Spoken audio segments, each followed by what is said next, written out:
I had a doctor once tell me I was a hypochondriac, and it fucked me so bad. I'm and sure. I look back all the time and I'm like, oh, I wish I could remember what her name was so I could call her and tell her that everything I was worried about was entirely true. When you have connective tissue problems and histamine problems, your body can suddenly have a problem that it did not have before, and it turns out to be a whole thing that you then need to deal with. That is like our go-to experience. So my whole life I've had like, oh God, now I have this fresh hell, and everyone around me is always like, Alex, you know, it's probably nothing, blah blah blah, and I'm like, yeah, you have the luxury of saying that because it usually is nothing for you.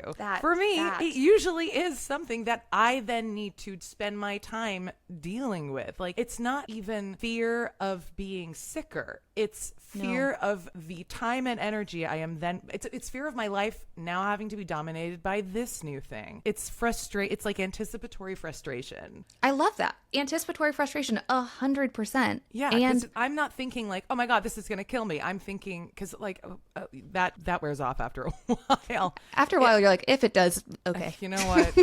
Then it's my time. But what I'm thinking is like, oh my God, the money I'm going to have to spend. I'm going to have to miss work for doctor's appointments. Oh God, what if I have to take a new medication? Like, that's what's going through my head. Yes. And it's treated like hypochondria, but it isn't. It really isn't. And that we is are a right. completely all the valid time. response for people like us.